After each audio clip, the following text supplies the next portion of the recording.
Hey, welcome to the craziest coaches show you'll ever see for the Brownwood Lions coaching show with Brownwood Lions head football coach and athletic director Sammy Burnett. How are you today, sir? I'm great. If you can't tell by the voice, that's the one and only Derek Stuckley running this show today. Yes, Stepping in for Carl Wayne. Pitch hitting for Carl Wayne today, so we're trying something new here with me doing this and trying to do video at the same time. So, Well, we already look better. well, if you say so.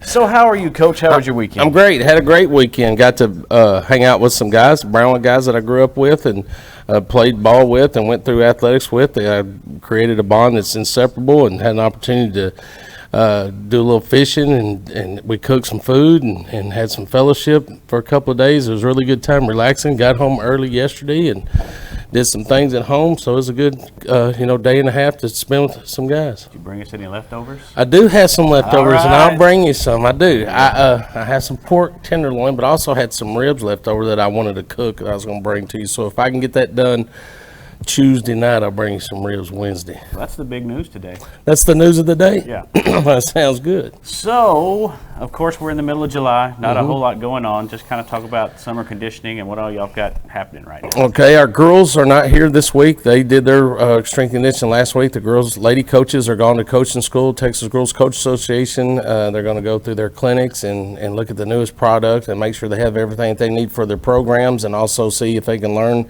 a little tidbit to help them go into their season, go over rules, that kind of stuff. And then boys are here this week. The boys were off last week, 4th of July week. So we're going to go this week. Today we went, and then we'll go through Thursday. And then they're off again next week because our coaches load up Wednesday. We'll go to coaching school Sunday through Wednesday, and then do some work Thursday, Friday. But going to coaching school is a big deal to me. It's our fraternity.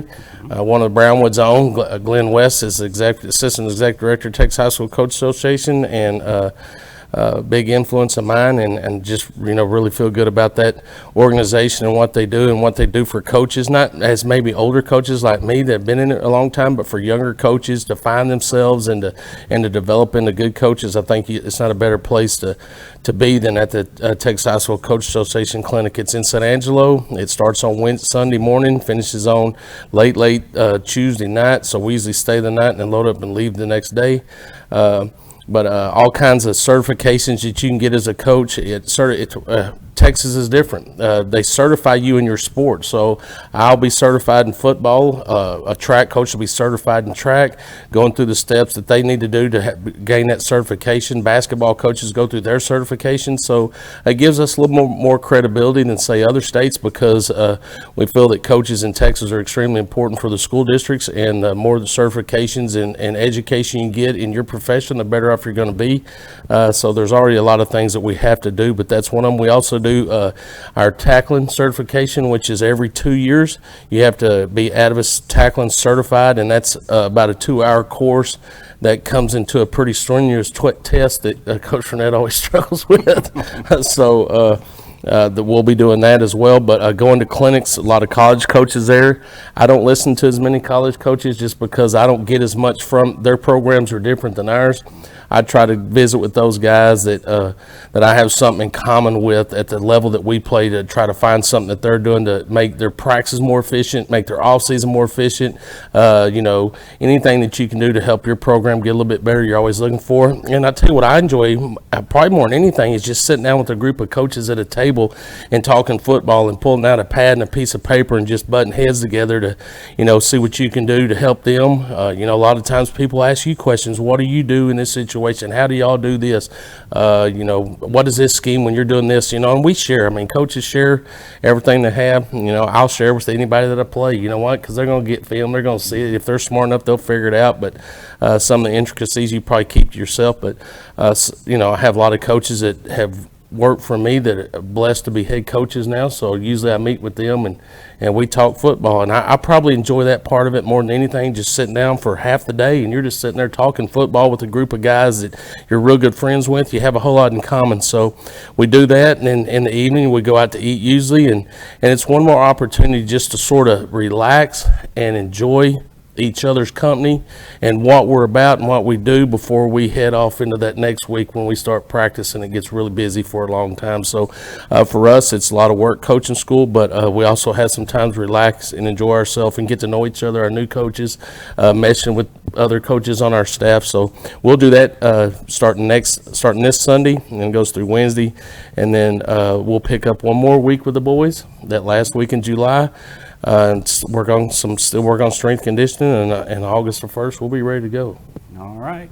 Well, like I said, football practice right around the corner. Of course, the season opener is, 6 weeks away, something like that. So you got any information on season tickets yet? Right now, we're on hold. We got a couple of things we're wanting to hash out before we get out to the public. We're only having 4 home games this year.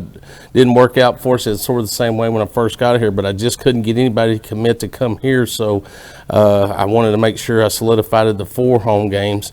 But really couldn't get that 5th one to commit and come. But, it's going to be 4 games this year, but next year it'll be 6. So there's always a perk to there's a downside this year, but upside next year. But we only have 4 home games. Want to make sure that our ticket prices and everything are what we want. So I'll have some communication with Mr. Moore, and just want to make sure we're on the same page before we get that information out. But I'll have something by Wednesday. Okay. Saw on Facebook that the Mothers Club's asking for some help for the homecoming program. You got any information on that? Yes, I've been in touch with Andrea Noer. She's been in touch with me. What they're trying to do is on Saturday, July the 23rd, at 8 o'clock at Gordonwood Stadium, they're trying to get a group of, make sure I got my information, going to try to get a group of people that have participated in Brownwood that have won any kind of championship, whether it was tennis, whether it was cheer, whether it was drill team, or an association with a team. If you were the cheerleader in 1965 and you want to be in that picture, show up. It's not just football, it's anybody that's participated. If you're a band person that was on that band in 1975 and want to take that picture, be there.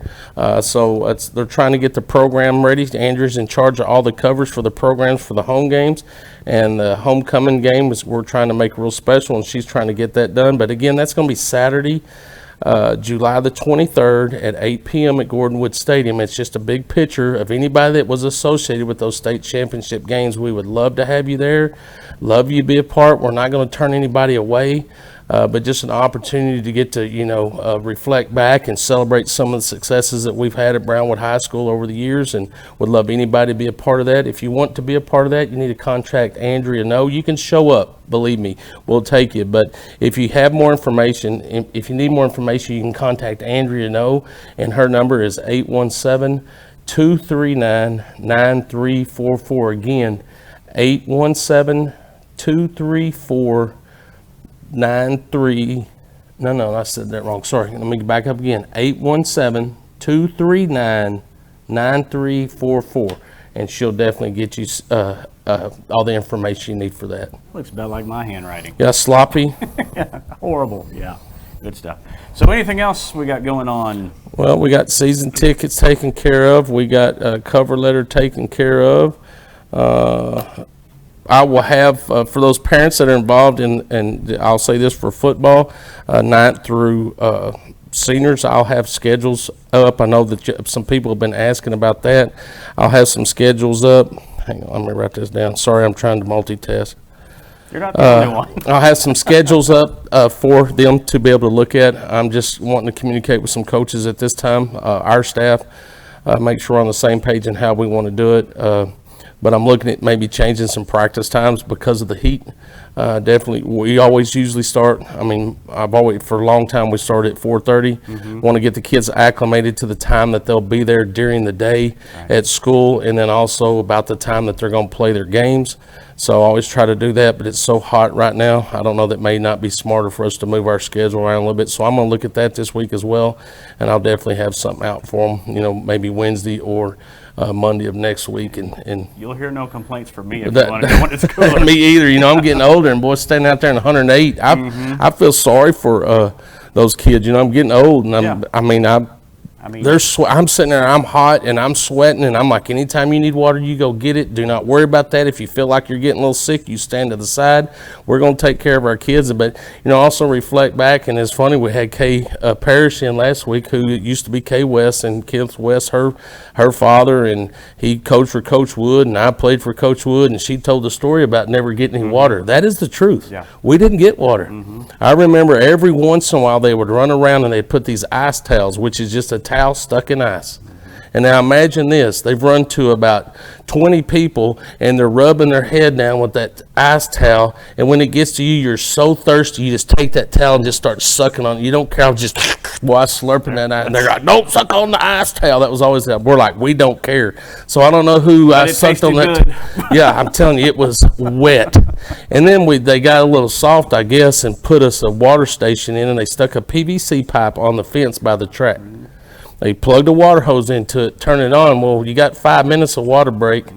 So when you had your water break, 2 minutes was running the water through the water hose and through that pipe so it wouldn't burn your mouth before you got it. So we started getting water a little bit, but that's a true story. But now we don't do it that way. No. If you want water, it's at your expense anytime you want it. Yeah. I mean, it's miserable just standing. I can't imagine. It's hot, and practicing. It's been hot the last couple of days, and it's as Randy says, is not much change. So we're going to make sure we look at that and do what's best for our kids in every situation.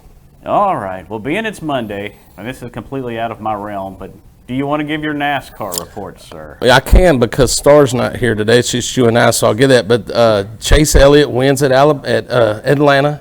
Chase Elliott's an Atlanta, Georgia guy.